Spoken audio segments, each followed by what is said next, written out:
Assalamualaikum warahmatullahi wabarakatuh. Kembali lagi di channel YouTube Diesel Autojav. Pada video kali ini, Diesel Autojav akan berbagi ilmu dan sharing tentang basic mechanical course khususnya untuk motor diesel. Kita akan membahas bagaimana prinsip kerja dan cara kerja dari mesin diesel. Kita langsung saja ke pembahasan. Kita bisa lihat pada daftar isi bab 1 pengetahuan dasar, bab 2 komponen utama diesel engine, bab 3 sistem pada engine, bab 4 keseimbangan panas pada diesel engine, bab 5 warna gas buang, dan bab 6 diesel knocking.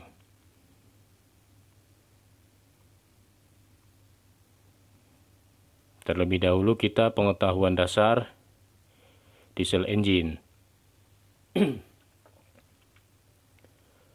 Mesin diesel modern muncul sebagai hasil dari prinsip-prinsip pembakaran internal atau internal combustion engine. Pertama kali diusulkan oleh Sadi Carnot di awal abad 19. Dr. Rudolf Diesel menerapkan prinsip-prinsip Sadi Carnot ke dalam siklus atau metode pembakaran yang telah menjadi dikenal sebagai siklus diesel.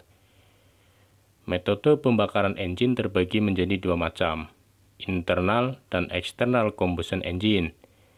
Seperti pada diagram di bawah ini, kita bisa lihat engine dibagi menjadi dua, internal combustion engine dan external combustion engine. Untuk internal combustion engine biasa digunakan pada mesin gasolin ataupun mesin bensin dan digunakan pada mesin diesel. Sementara untuk external combustion engine digunakan pada mesin uap dan turbin uap. Fungsi dasar sama seperti mesin bensin konvensional, motor diesel mesin pembakaran internal yang mengubah bahan bakar untuk energi mekanik yang dapat bergerak piston naik dan turun di dalam mesin. Piston yang terhubung ke poros mesin yang mengubah gerakan linier piston menjadi sebuah rotasi yang mendorong kendaraan roda 4 bergerak. Kedua jenis mesin memerlukan sedikit ledakan ataupun pembakaran dari campuran bahan bakar dan di luar oksigen untuk melepaskan energi yang dibutuhkan untuk menggerakkan mobil ke depan. Sebuah mesin diesel adalah sama dengan mesin bensin yang digunakan dalam mobil kebanyakan. Kedua mesin adalah mesin pembakaran internal, yang berarti mereka membakar campuran bahan bakar udara dalam silinder. Kedua mesin didorong oleh piston bergerak lateral dalam dua arah. Sebagian besar komponen antara diesel dan gasolin engine serupa. Meskipun mesin diesel dan mesin bensin beroperasi dengan komponen yang sama, tetapi mesin diesel bila dibandingkan dengan mesin bensin dari tenaga kuda ataupun HP, diesel engine HP-nya lebih kuat. Bahan lebih berat digunakan pada diesel engine untuk mengatasi gaya dinamis yang lebih besar dari tekanan pembakaran ataupun kompresi yang lebih tinggi pada mesin diesel.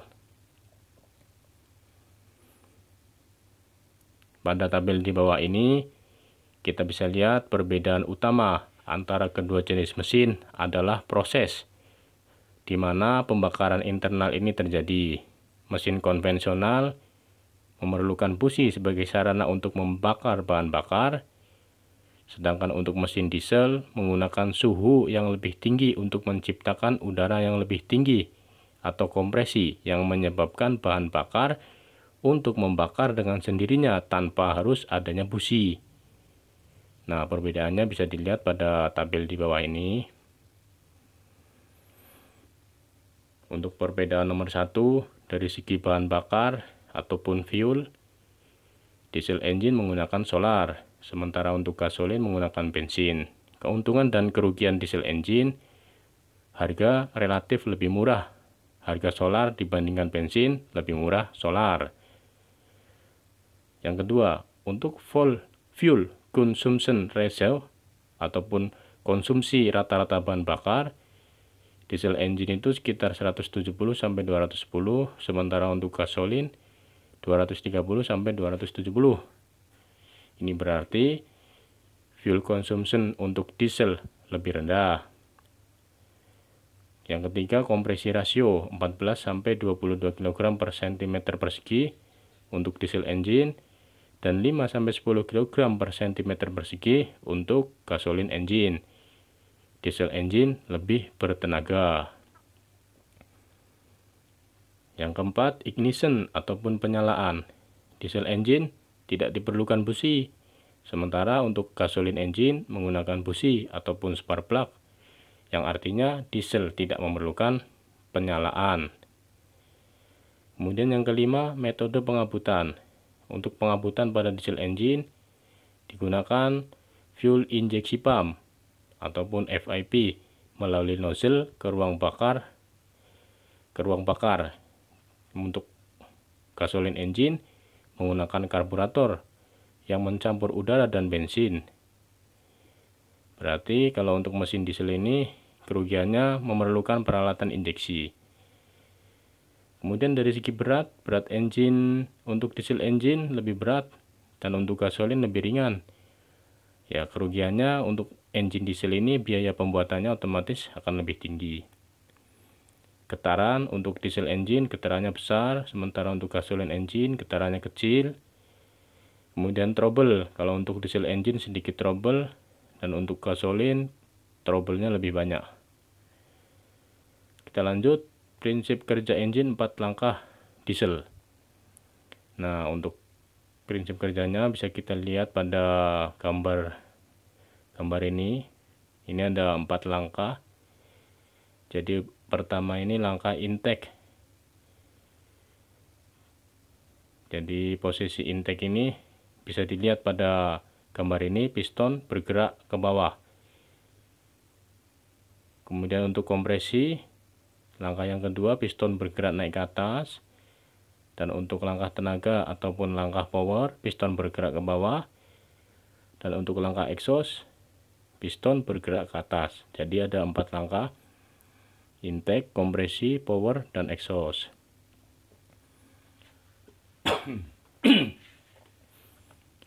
Kita akan membahasnya satu persatu.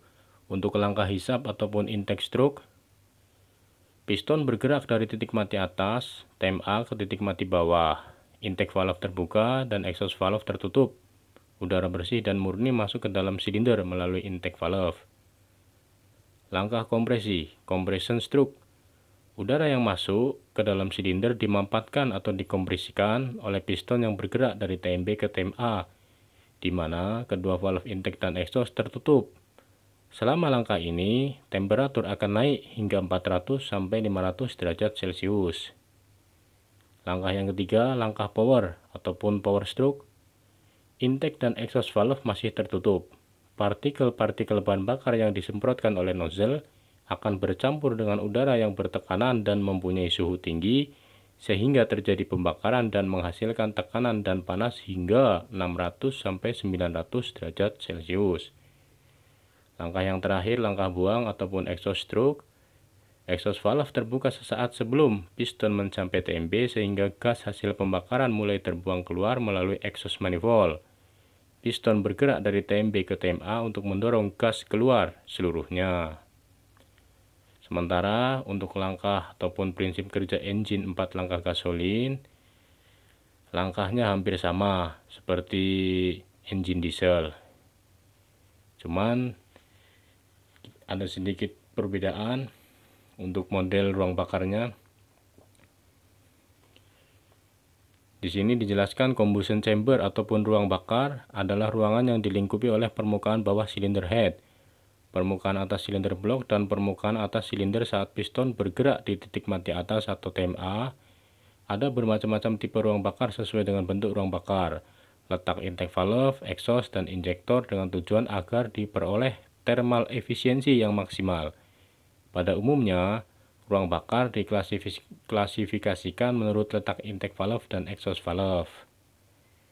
Ini untuk engine gasolin. Bisa kita lihat ada overhead valve tipe, set valve tipe, F-head tipe, dan T-head tipe. Ini untuk jenis-jenis combustion chamber berdasarkan letak valve-nya.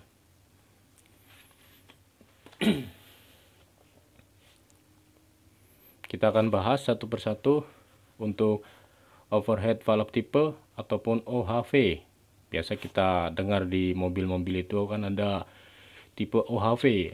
OHV itu apa? Nah, kita bahas di sini. Intake valve dan exhaust valve dipasang di permukaan bagian atas silinder head. Dapat disebut juga tipe OHV atau tipe 1. Tipe 1 head. Ruang bakar tipe ini dibentuk agar terbentuk bulat atau bola sehingga dapat menghasilkan pusaran saat udara dikompresi dan penyalaan dapat merata ke segala arah. Tipe ruang bakar ini paling banyak digunakan dalam diesel engine. Tipe yang kedua, set valve tipe. Ruang bakar set valve tipe letak intake valve dan exhaust valve sejajar di satu sisi silinder blok. Tipe ini juga disebut L-head. Bentuk ruang bakar rata, flat, sehingga struktur silinder head lebih sederhana dan biaya manufacturing lebih murah dibandingkan dengan tipe overhead. Efisiensi pembakaran ruang bakar set valve tipe rendah, tetapi struktur lebih sederhana sehingga memudahkan perawatan dan bongkar pasang silinder head. Tipe yang ketiga, T-head tipe. Ruang bakar T, head tipe intake valve dan exhaust valve masing-masing dipasang secara terpisah di sisi kanan dan kiri dari silinder blok.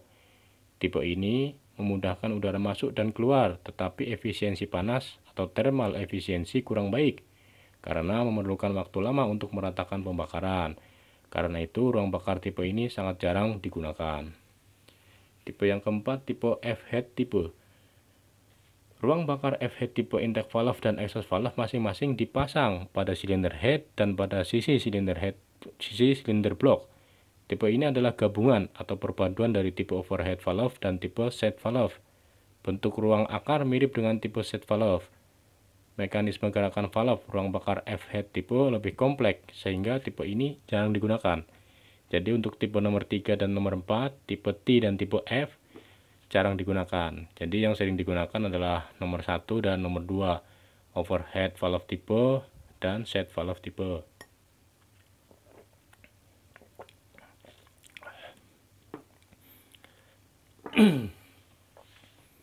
Kita lanjut ke combustion chamber tipe berdasarkan bentuk. Bentuk ruang bakar pada motor diesel sangat menentukan terhadap kemampuan mesin. Oleh karena itu, ruang bakar dirancang agar campuran udara dan bahan bakar menjadi homogen dan terbakar sempurna. Tipe ruang bakar yang digunakan pada mesin diesel adalah, kita bisa lihat pada diagram ini, combustion chamber dibagi menjadi dua, open combustion chamber dan divided combustion chamber. Open combustion chamber ada direct combustion chamber, sementara untuk divided combustion chamber ada 3, pre-combustion chamber tipe, swirl combustion chamber tipe, dan air chamber tipe. Kita bahas satu persatu. Untuk direct combustion chamber, seperti yang ditunjukkan pada gambar di bawah ini, ruang bakar ditempatkan di antara silinder head. Bahan-bahan bakar diinjeksikan langsung ke dalam ruang bakar. Pada ruang bakar jenis ini mendapatkan campuran yang lebih baik. Bentuk nozzle dan arah injeksi merupakan faktor yang sangat menentukan. Ada 3 jenis di sini. Untuk tipe A jenis hati, tipe B jenis setengah bola, dan tipe C jenis bola. Untuk keuntungannya, efisiensi panas lebih tinggi dan pemakaian bahan bakar lebih hemat. Start dapat dilakukan dengan mudah pada waktu mesin dingin tanpa menggunakan alat pemanas. Cocok untuk mesin-mesin besar ataupun high power karena konstruksi dari kepala silinder lebih sederhana, serta temperatur gas buangnya itu lebih rendah. Selain itu ada kerugiannya. Nah, kerugiannya ini sangat peka terhadap mutu bahan bakar dan membutuhkan mutu bahan bakar yang baik. Jadi tidak bisa menggunakan solar sembarangan. Setidaknya untuk tipe yang model seperti ini, kita menggunakan bahan bakar Dexlet dari Pertamina. Kemudian untuk kerugiannya membutuhkan tekanan injeksi yang lebih tinggi. Sering terjadi gangguan pada nozzle dan umur nozzle lebih pendek karena menggunakan multiple hole nozzle yang berlubang banyak.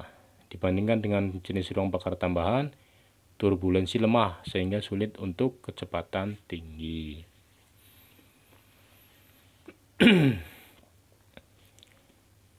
Lanjut untuk auxiliary combustion chamber. Auxiliary combustion chamber dibagi menjadi 3. Nah, yang pertama ini pre-combustion chamber tipe. Kita bisa lihat pada gambar di bawah ini. Bisa dibaca-baca dulu. Nah, ini ada keuntungan dan kerugiannya juga.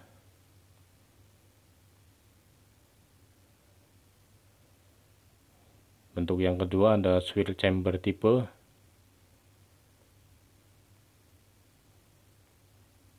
Nah, untuk model ini mungkin bisa dibaca saja.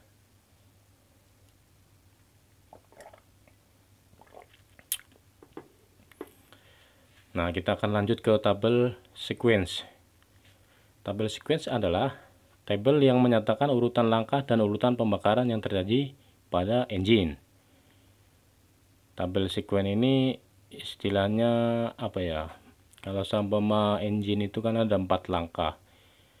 Nah, di sini ada tabel sequence untuk 4 silinder. Nah, ini untuk 4 silinder ini. Jadi kalau sama engine-nya ada 6 silinder, ya berarti kita ubah jadi tabelnya jadi 6. Nah, ini untuk firing ordernya 4 silinder. Kita bisa lihat firing ordernya atau urutan pembakarannya 1, 2, 4, 3. Nah, ini untuk yang 6 silinder ini. Beda langkah, berarti 720 dibagi 6 sama dengan 120 derajat. Kalau untuk yang 4 langkah 720 dibagi 4, jadi masing-masing langkah itu 180 derajat. Firing order untuk 6 silinder 153 624.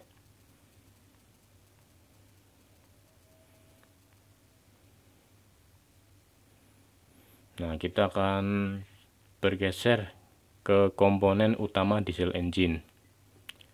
Nah, untuk yang pemula ini perlu diketahui dan perlu memahami terlebih dahulu nama-nama komponen yang ada di dalam engine. Jadi, untuk pemula ataupun yang baru belajar, mohon diperhatikan komponen utama diesel engine, karena kalau kita tidak tahu apa nama komponen-komponen penyusunnya, kita tidak akan tahu juga fungsinya untuk apa. Jadi yang pertama kita lakukan adalah kita mengenal nama-nama komponen terlebih dahulu. Setelah kita mengenal nama komponennya, kita tahu fungsinya, kemudian kita praktekkan, kita lihat langsung di engine-nya, maka akan lebih mudah untuk memahaminya.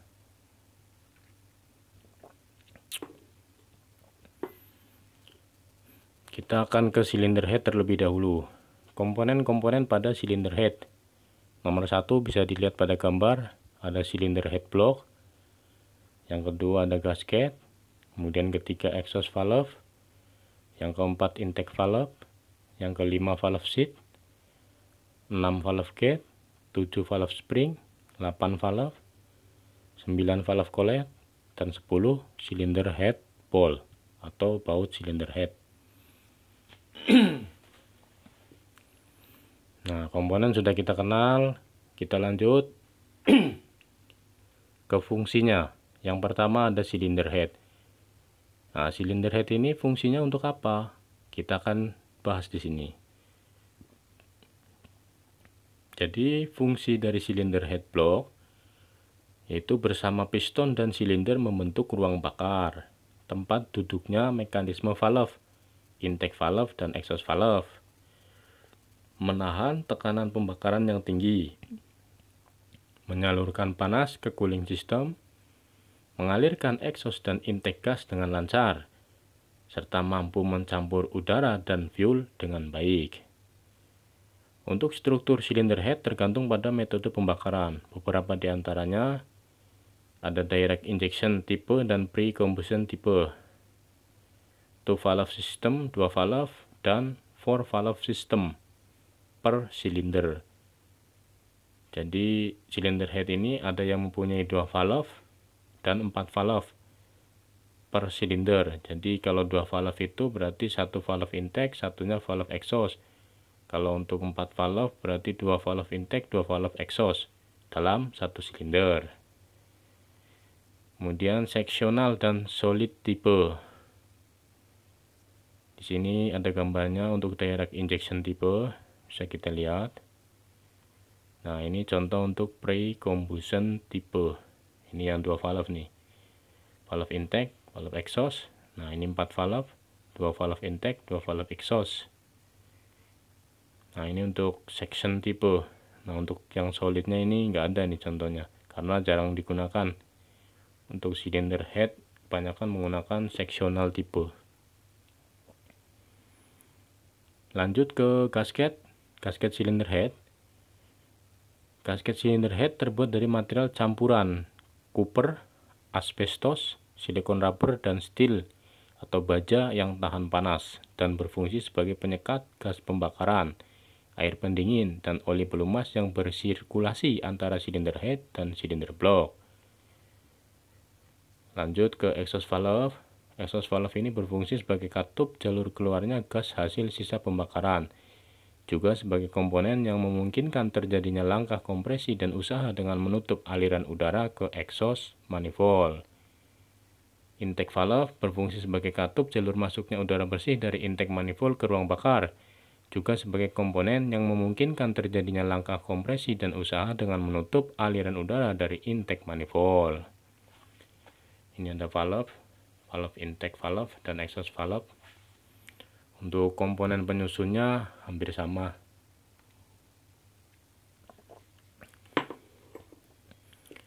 Namun biasanya kalau untuk ukuran intake valve ini, diameter dari valve-nya ini lebih besar dibandingkan dengan exhaust valve.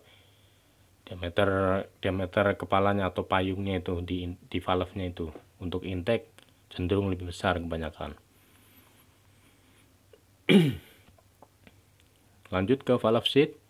Valve seat atau dudukan valve adalah suatu ring yang tahan panas dan benturan, dipasang di antara permukaan valve yang bersentuhan dengan silinder head, berfungsi untuk menahan kebocoran kompresi dan pembakaran. Valve gate berfungsi sebagai penuntun pergerakan valve secara sliding antara permukaan valve stem dan valve gate dengan gerakan vertikal, dan juga sebagai pengontrol pelumasan valve system. Dibutuhkan ukuran clearance ataupun celah yang sesuai agar tidak terjadi kebocoran udara dan oli ke ruang bakar. Itulah mengapa sebabnya ketika kita ada penggantian valve gate ataupun valve seat, kita harus mengukur clearance-nya. Jadi jangan sampai terjadi kebocoran kompresi pada valve sehingga mengakibatkan engine low power. Lanjut ke valve spring. Valve spring ini berfungsi mengangkat valve hingga merapat pada valve seat apabila valve sedang menutup. Valve spring juga berfungsi mengembalikan rocker arm, push rod, dan tapet ke posisi semula secara keseluruhan dengan cepat. Nah, kita lanjut ke oil seal valve. Berfungsi untuk pelumasan pada batang valve untuk membatasi kuantiti oli pelumas yang masuk. Valve collet berfungsi sebagai penahan valve agar tetap pada posisinya dan tidak jatuh ke ruang bakar. Nah, ini terakhir ada cylinder head ball ataupun baut cylinder head. Ini berfungsi untuk mengikat cylinder head pada cylinder block. Ball atau baut cylinder head pada engine memiliki nilai torque tertentu. Jadi kalau untuk baut cylinder head ini, apabila kita ada pekerjaan pemasangan remove and install cylinder head, kita harus perhatikan pada workshop manual pada masing-masing engine, karena untuk torsi pada masing-masing engine itu berbeda. Jadi jangan asal mengencangkan baut cylinder head, karena nantinya kalaupun over torque dia akan patah bautnya, kalaupun kurang torque engine tidak akan bisa hidup. Jadi ikuti sesuai standar dari engine yang kita bongkar, sama engine-nya engine apa, kita lihat di workshop manualnya torsinya berapa, Itulah yang kita torsi, kita kencangkan sesuai dengan workshop manual yang ada pada engine tersebut.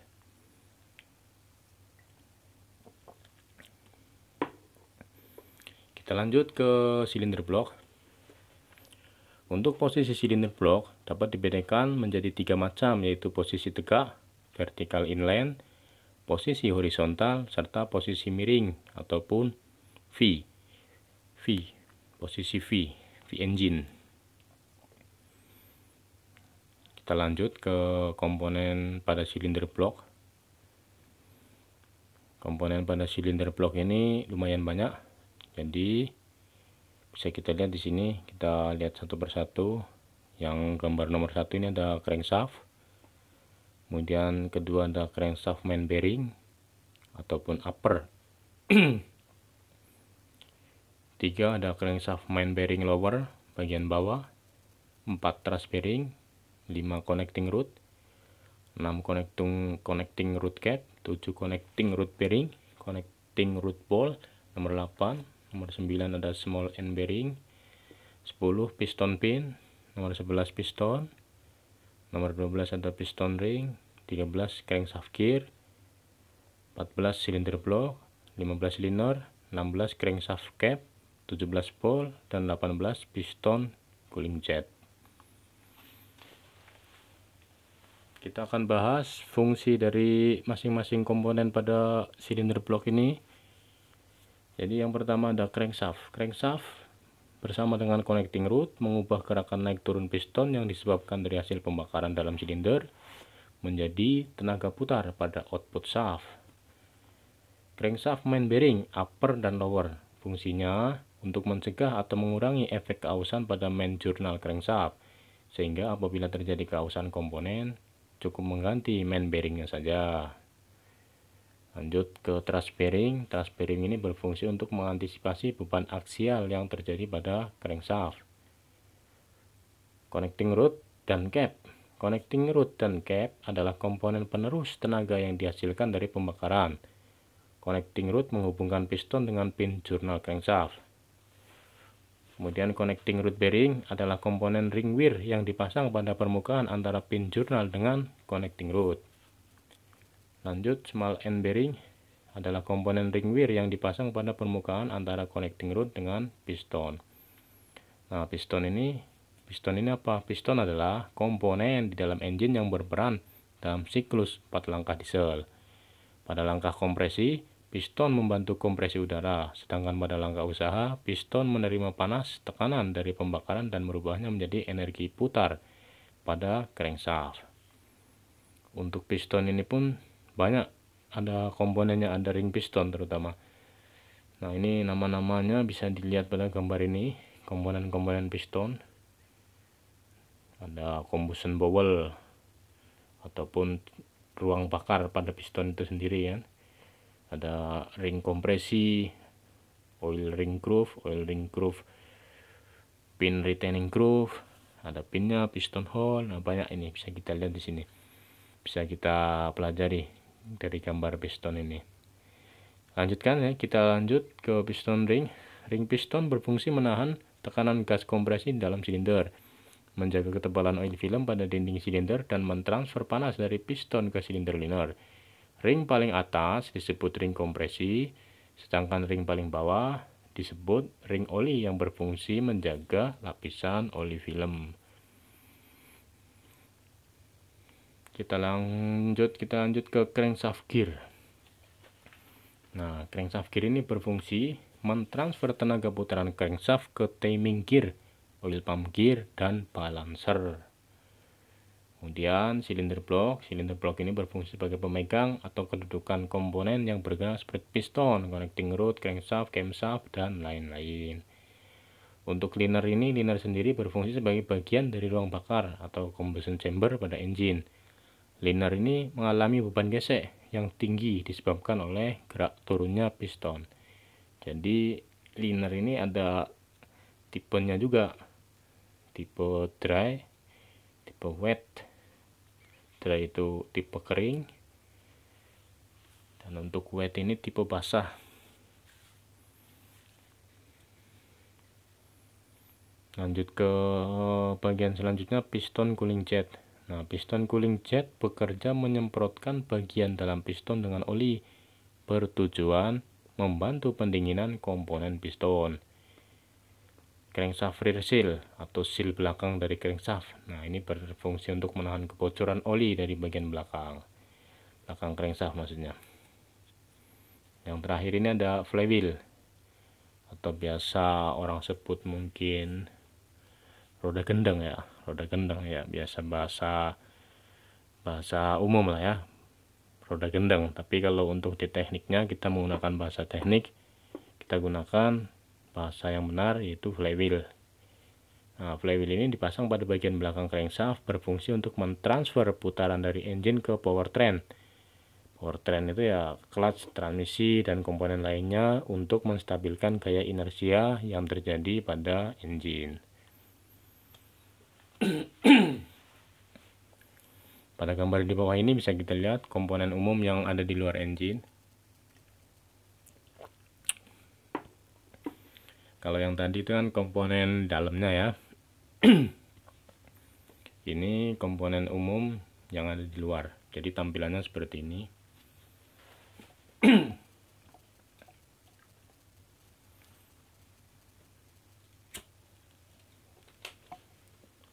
Sudah kita perhatikan ya, ada nomor ini dari 1 sampai 13 kita akan bahas. Nah, nomor 1 ini bisa kita lihat, ini contoh komponen pada engine tipe 4236. Nah, 4236 ini engine apa? Itu engine Perkin. Ini biasa digunakan untuk engine traktor darat ya, bukan traktor sawah. Kalau traktor sawah itu menggunakan dongpeng biasanya, 1 silinder saja atau 2 silinder saja cukup. Kalau ini traktor darat ataupun traktor perkebunan, ini menggunakan 4 silinder. Nah, komponen luarnya ini bisa kita lihat, ada tutup pengisian oli, nozzle, saringan bahan bakar, termostat, dan lain-lain bisa kita lihat. Nah, perhatikan gambar ini.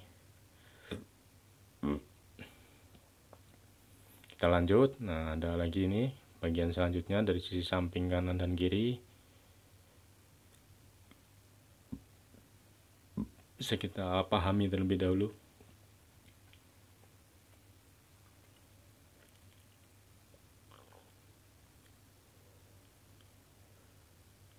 Ya, kita lanjut ya. Kita lanjut ke sistemnya. Kalau yang tadi kita udah mengenal prinsip kerja, kemudian komponen-komponen penyusun pada mesin diesel, komponen dalam, komponen luar. Sekarang kita masuk ke bagian sistemnya. Sistem ataupun langkah kerja. Bagaimana sih engine itu bisa hidup? Nah, itu engine bisa hidup itu ada sistemnya. Jadi kita akan pelajari di sini. Nah, yang pertama ini ada sistem udara masuk atau air induction system.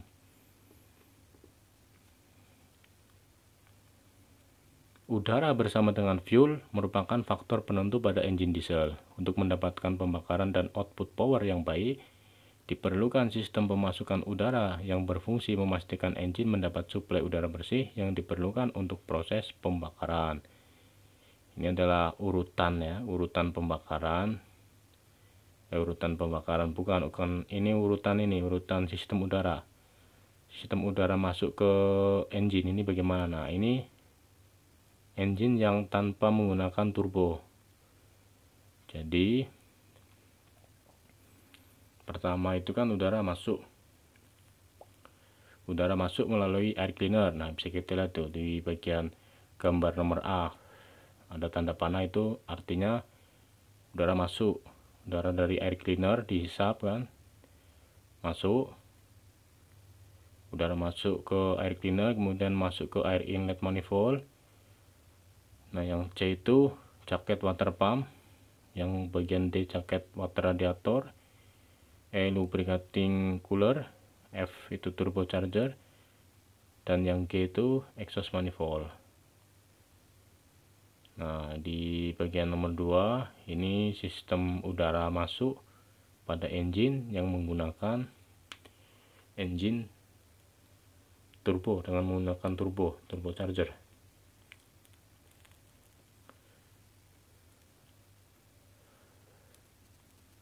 Nah, ini nomor 3 ini ada lagi sistem udara dengan menggunakan turbocharger dan aftercooler. Jadi udara didinginkan oleh udara. Jadi ada tambahan aftercooler. Jadi udara itu udah dingin, didinginkan lagi. Supaya apa? Supaya pembakaran di engine itu sempurna. Nah, ini aftercooler nih dengan turbo.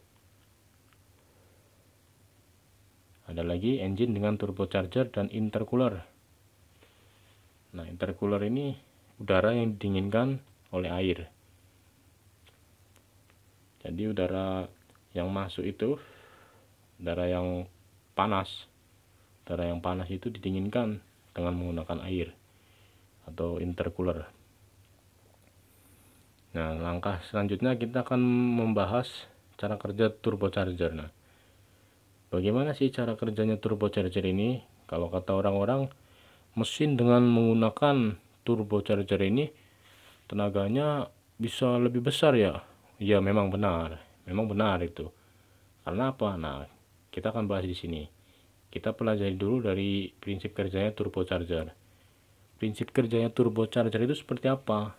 Nah, pada saat engine hidup dan terjadi proses pembakaran, gas buang yang keluar lewat exhaust manifold dan memutar turbin atau drive pada turbocharger dengan putaran tinggi. Turbin atau drive turbocharger bagian exhaust terhubung satu shaft dengan impeller driven pada bagian intake manifold. Akibatnya, udara yang masuk melalui intake manifold akan dibantu dihisap ke ruang bakar, menghasilkan kerapatan udara yang lebih baik di ruang bakar untuk pembakaran, sehingga menghasilkan output power yang lebih besar.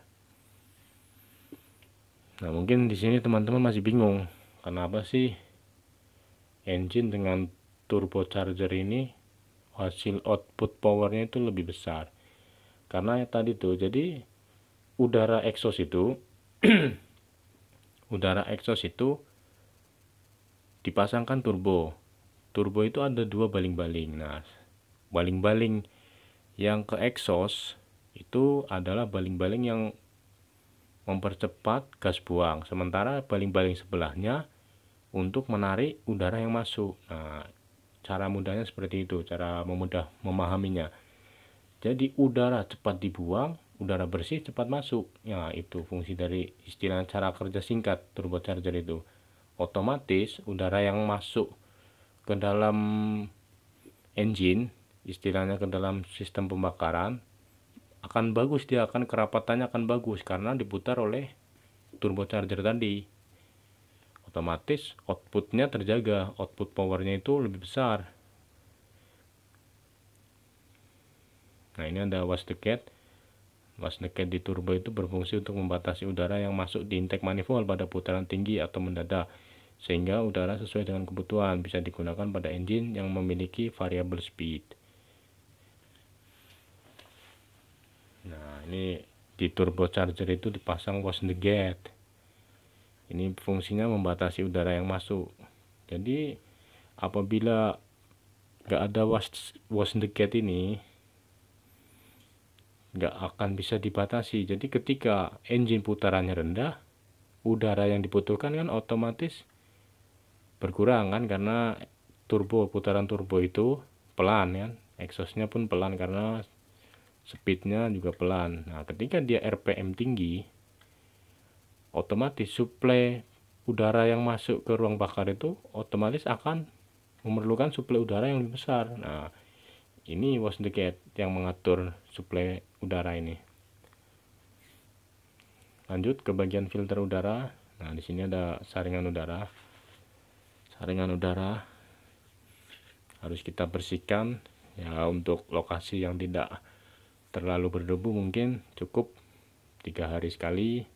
Nah, untuk lokasi yang berdebu, lokasi mungkin di lapangan banyak debu, setidaknya kita 2 hari sekali harus cek air cleaner dan dibersihkan.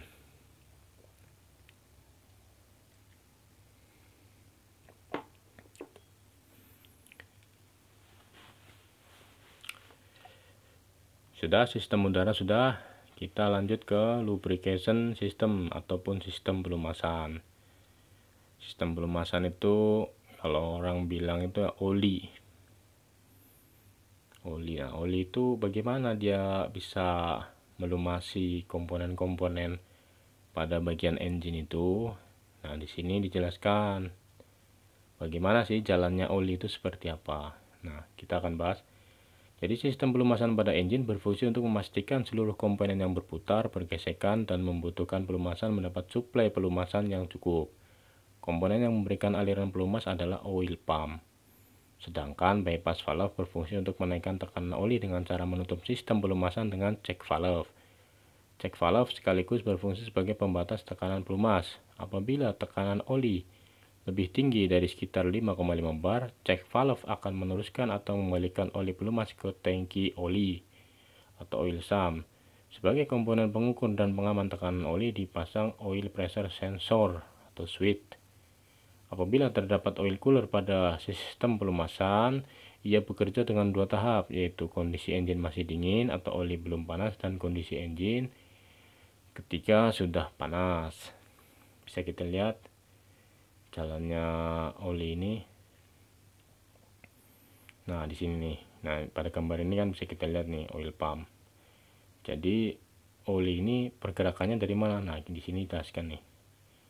Nah, ketika engine masih dingin, istilahnya belum panas ya, belum tercapai suhu engine. Pada kondisi engine dingin, engine dihidupkan start dan pompa oli bekerja. Aliran olinya seperti ini. Jadi ketika engine kita on, kemudian kita start, maka aliran oli ini pergerakannya dari mana? Dari sump. Sump ini carter atau tampungan oli bawah. Kemudian dia ditarik oleh oil pump atau pompa oli. Dia melalui bypass valve oil cooler. Kemudian ke bypass valve oil filter, baru ke oil filter, baru ke main gallery untuk melumasi mekanisme valve, crankshaft, turbo. Kemudian kembali lagi ke tangki oli, oil sump, karena gaya gravitasi tadi.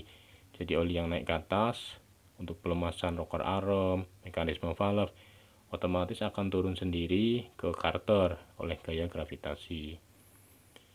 Nah, ketika engine sudah panas atau mencapai temperatur kerja, aliran olinya dia akan berubah. Jadi dari sump lanjut ke oil pump, ke oil cooler, oil filter, ke main gallery, turbo, kemudian kembali ke sump oleh gaya gravitasi dan oli dialirkan ke oil cooler untuk didinginkan. Jadi perbedaannya kalau engine masih dingin, dia ini tadi dilewatkan dulu ke bypass valve. Nah, supaya tercapai suhu kerja dulu. Nah, ketika sudah panas, engine sudah panas, aliran olinya akan berubah. Aliran olinya dia akan dipercepat, nggak lagi lewat bypass valve. Jadi langsung dari sump, oil pump, oil cooler, oil filter, langsung ke main gallery. Karena kan posisi temperatur mesin ini sudah tercapai. Dan valve, mekanisme valve crankshaft sudah berputar kan, sudah tercapai, sudah panas, maka diperlukan pelumasan yang cepat. Jadi tidak perlu lagi melewati bypass valve.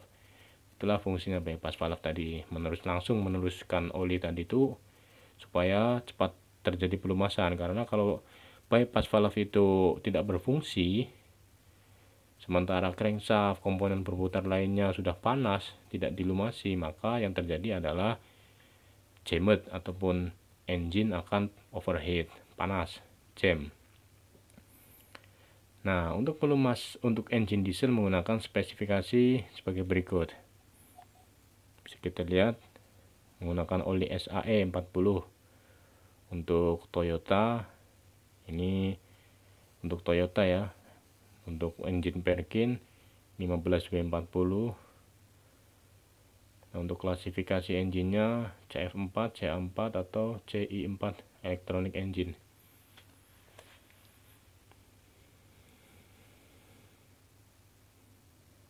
Lanjut. Nah, ini ada komponen-komponennya. Ini oil pump ini oil pump, ini ada oil pump, oil pressure switch, Lanjut ke bagian cooling system. Cooling system ini ataupun sistem pendinginan dari engine diesel.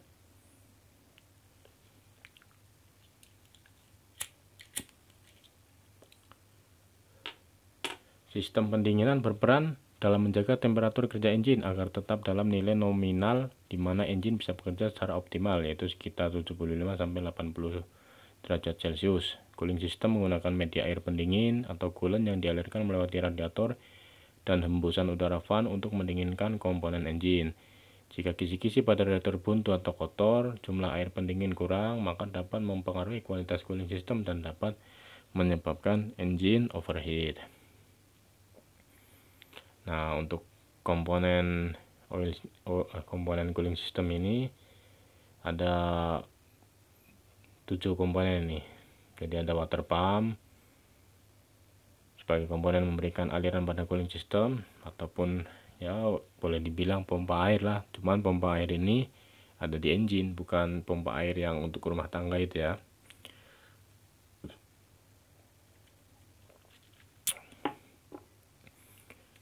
Kemudian ada inlet hose, outlet hose, thermostat, radiator cap, fan. Nah, bisa dibaca untuk fungsi-fungsinya. Fungsinya water pump, untuk apa, inlet, dan sebagainya. Nah, untuk sistem cooling system ya, cooling system 2 tahap, sama seperti oli. Jadi ketika masih dingin, nah ini ketika masih dingin nih, urutan pendinginannya ini sebagai berikut. Ini coolant pump, jadi water pump ataupun water pump, cylinder block, cylinder head, thermostat, balik lagi ke coolant pump hingga mencapai suhu kerja 80 derajat Celcius. Nah, ketika sudah tercapai suhu kerja, maka aliran cooling systemnya ini akan berubah dari coolant pump ke oil cooler, cylinder block head, cylinder head, thermostat, radiator, dan ke coolant pump. Nah, ini coolant pump ataupun water pump. Sini dipasang juga temperatur switch. Kemudian ada thermostat, ada tutup radiator. Nah, tutup radiator ini berfungsi melepaskan pressure dari dalam radiator dan menarik pressure ke radiator apabila terjadi kevakuman pada radiator. Sudah selesai. Jadi ini cooling system sudah, lubricating system sudah, air induction system sudah, sistem udara. Nah, sistem yang terakhir ini fuel system, sistem bahan bakar. Nah, sistem bahan bakar ini penting kita perhatikan, semuanya penting ya. Jadi yang terakhir ini sistem bahan bakar. Nah, sistem bahan bakar mengatur suplai bahan bakar diesel atau solar yang dibutuhkan engine untuk proses pembakaran. Bisa kita perhatikan gambar di sini. Kita amati terlebih dahulu. Jadi pada bagian bawah ini ada fuel tank ataupun tangki solar. Nah, tangki solar ini naik kemana nih? Naik ke atas ya, naik ke atas karena adanya lift pump ini. Nah, lift pump narik solar dari tangki solar, kemudian dialirkan lagi ke fuel filter.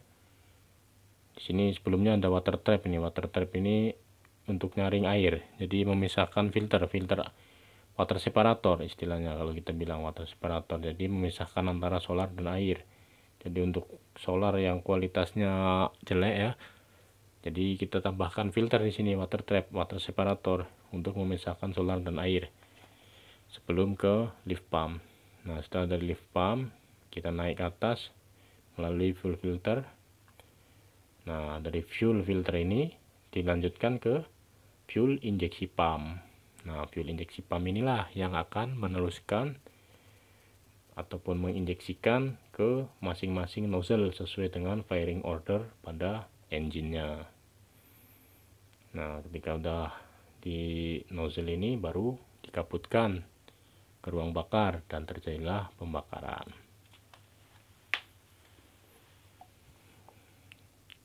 Nah, ini ada urutannya juga.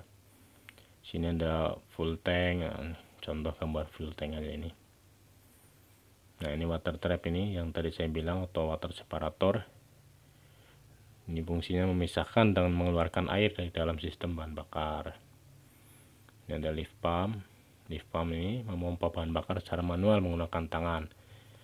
Contohnya pada proses buang angin.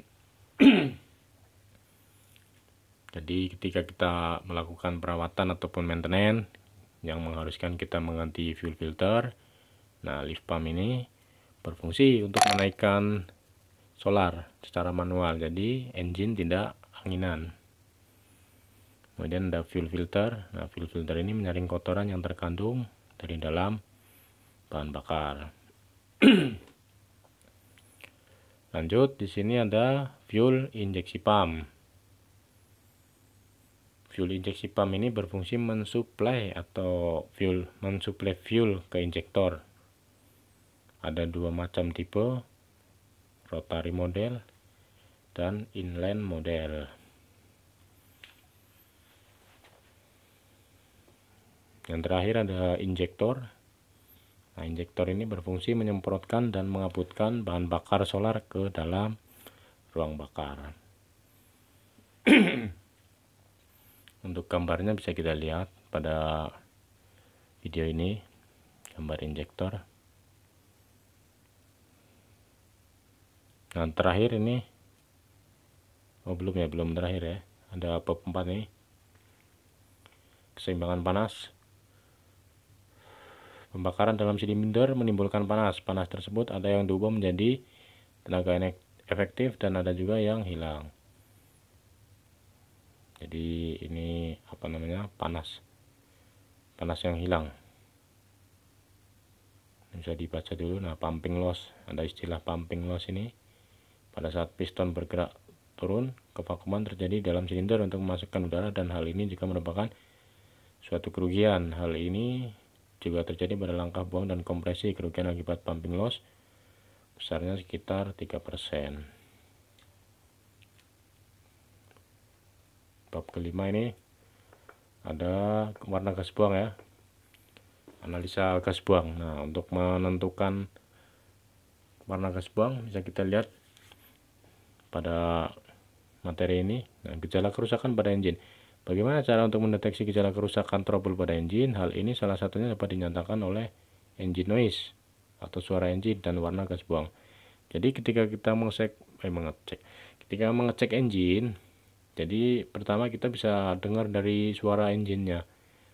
Kita tutup telinga ya, contohnya ya. Kalau mungkin yang udah terbiasa, kita bisa lakukan dengan cara menutup telinga. Kemudian kita dengarkan suara engine itu, terutama untuk bagian komponen silinder blok ya. Jadi pergerakan crankshaft, piston, dan pergerakan konduit itu bisa kita dengarkan dengan cara menutup telinga. Kemudian kita dekatkan ke bagian silinder blok, kita dengarkan. Ada kira-kira bunyi yang aneh enggak? Nah, dari dalam situ. Kalau sekiranya ada bunyi yang aneh, ataupun cedak-ceduk, nah, bukan dugem, bukan ya. Cedak-ceduk ini maksudnya kemungkinan di dalam tuh ada mungkin baut connecting rod yang kendor, ataupun mungkin ring piston yang sudah mulai aus. Jadi bisa kita dengarkan gesekan-gesekan yang aneh lah istilahnya. Kalau untuk engine yang baru kan bisa kita lihat perbedaannya kan, yang sudah terbiasa mungkin tidak bingung lagi.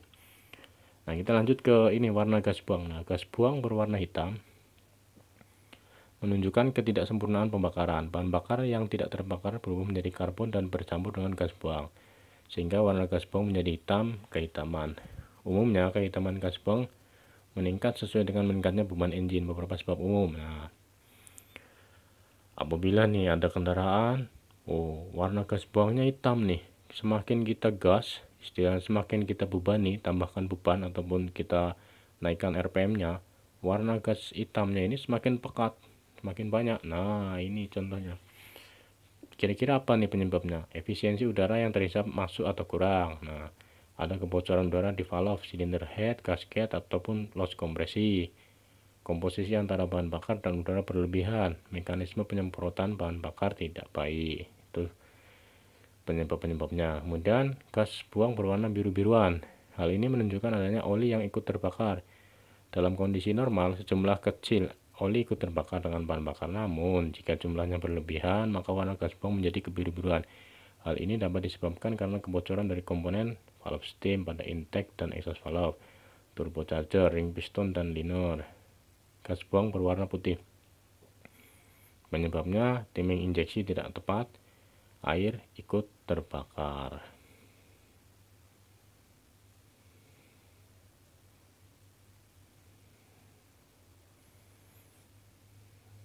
Sudah mungkin sementara cukup training pembahasan kali ini.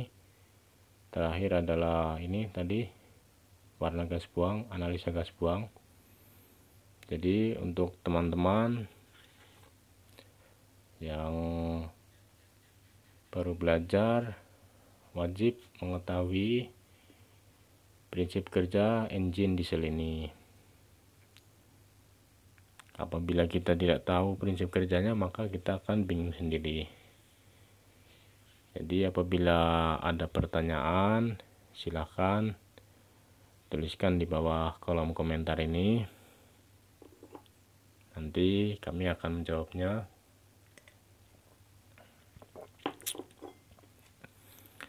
Dan untuk teman-teman yang baru bergabung di channel YouTube-nya Diesel Auto Jav, jangan lupa bantu kami untuk memajukan channel ini dengan cara klik tombol subscribe-nya, nyalakan lonceng notifikasinya supaya tidak ketinggalan video-video selanjutnya dari Diesel Auto Jav.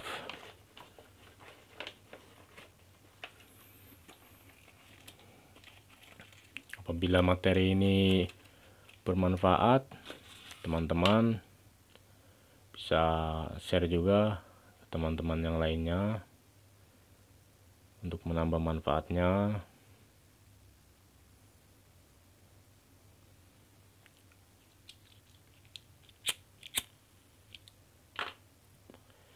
Mungkin kalau untuk teman-teman yang ingin langsung konsultasi dengan tim kami, boleh juga langsung menghubungi nomor yang tertera di deskripsi channel Diesel Auto Jav ini.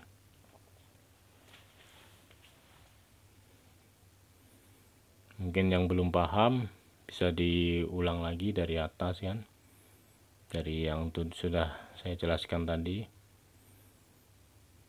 Karena ini kan masa pandemi, jadi kalau untuk melakukan training secara langsung mungkin kami belum bisa. Jadi kita lakukan training secara online terlebih dahulu. Apabila ada waktu ataupun kesempatan, nanti kita akan melakukan training secara langsung bertatap muka.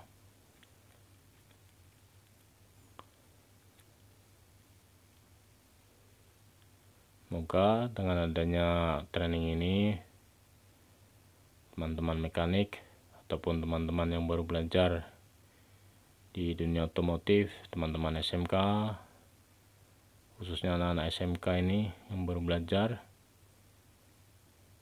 semoga bermanfaat.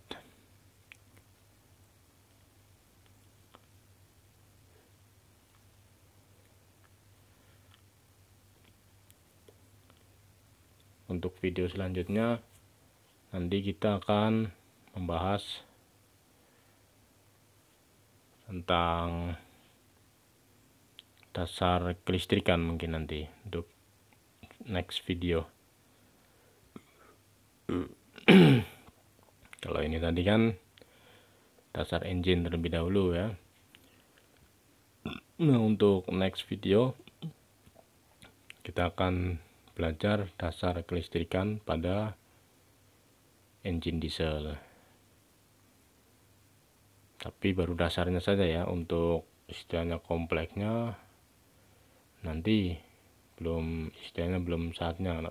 Karena kalau langsung ke elektrik yang istilahnya wiring, nanti teman-teman akan bingung sendiri. Karena apa? Karena dasarnya saja belum tahu kan, kita langsung suguhkan materi-materi yang langsung ke wiring, teman-teman juga akan bingung sendiri dan nggak bisa dipahami. Jadi kita akan mencoba memberikan materi dasar terlebih dahulu.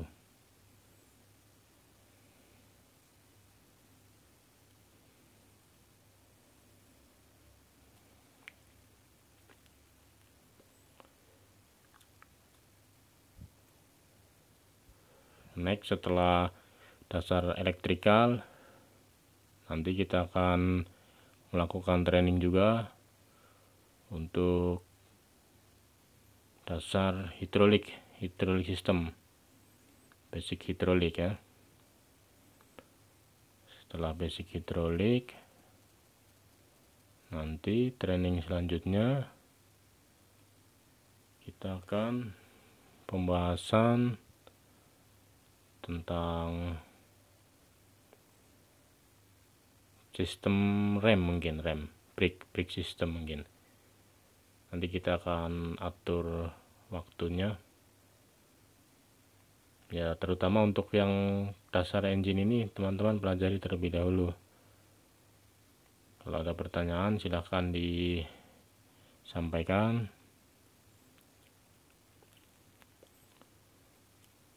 Jangan malu bertanya, karena kalau kata pepatah, malu bertanya sesat di jalan. Betul kata pepatah itu, karena kalau kita nggak nanya ya nggak tahu kan. Makanya kita berikan materi. Setelah kita berikan materi, kita pahami. Seandainya belum paham, kita ulangi lagi. Seandainya masih diulangi masih belum paham, kita tanya di mana yang belum paham kan. Nanti kita akan bahas bersama-sama. Setiap pertanyaan dari teman-teman yang masuk, kami usahakan akan menjawabnya. Namun harap bersabar, karena kita terbatas oleh waktu. Jadi kemungkinan untuk training mesin diesel ini kita berikan waktu 7 hari. Jadi setelah 7 hari nanti akan ada evaluasi tes, dan soal-soal akan kami kirimkan ke email teman-teman. Untuk teman-teman yang ingin mendapatkan soal-soalnya, bisa juga tuliskan di sini kalian untuk belajar. Jadi setelah kita pahami, kita lakukan tes. Jadi seberapa besar pemahaman teman-teman terhadap materi ini, kita bisa tahu apa 80%, 90%, atau bahkan 100%. Walaupun ya kemungkinan minimal ya 60 sampai 80% sudah bagus. Sisanya tinggal kita praktekkan, kita lihat langsung, kita ke fisik engine-nya, komponen-komponennya apa saja kita lihat langsung di lapangan, supaya teman-teman tidak bingung kan. Jadi setelah kita tahu teorinya, kita akan melakukan prakteknya. Jadi jangan hanya bisa di teori saja tapi prakteknya nol. Begitu juga prakteknya bagus tapi teorinya tidak tahu, kita kurang afdol juga. Jadi kapan ada pertanyaan, seumpama teman-teman ditanya kan, ini fungsi dari silinder head ini apa ya mas ya, nah teman-teman tidak bisa menjawab. Padahal dalam hati teman-teman tuh mungkin tahu kan, oh ini silinder head ini berfungsi untuk ini, tetapi cara penyampaiannya itu tidak bisa, karena secara teori teman-teman kurang memahami. Jadi kita ya 50% teori bisa, 50% praktek juga bisa. Jadi kapan ada pertanyaan dari customer ataupun dari operator, setidaknya kita bisa memberikan pemahaman kepada mereka. Ini loh Pak, ini fungsinya ini. Nah, ini Bapak ini membersihkan air cleaner ini fungsinya untuk apa? Nah, jadi dijelaskan, oh ini Pak, Bapak lokasi alatnya ini di tempat yang berdebu. Bapak harus rajin bersihkan air cleaner setidaknya 3 hari sekali. Untuk apa fungsinya Mas? Ditanya begitu. Nah, begini Pak fungsinya. Air cleaner ini kan fungsinya menghisap udara Pak. Nah, taruhlah contoh seperti kita manusia. Apabila manusia hidung kita kotor ataupun buntu, kita bernafas pun tidak lega kan Pak. Nah, contoh kecil seperti itu. Di engine pun sama Pak. Ketika air cleaner ini buntu ataupun kotor, otomatis cara kerja engine ini tidak akan maksimal. Ngap-ngapan kalau bahasa istilahnya, bahasa Inggrisnya gitu ya, bahasa Jawanya itu, nah, ngap-ngapan.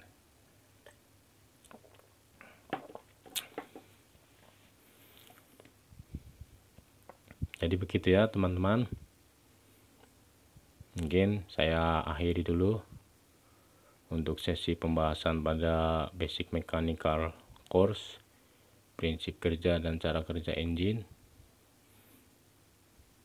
Semoga video ini bermanfaat. Akhir kata, Assalamualaikum warahmatullahi wabarakatuh.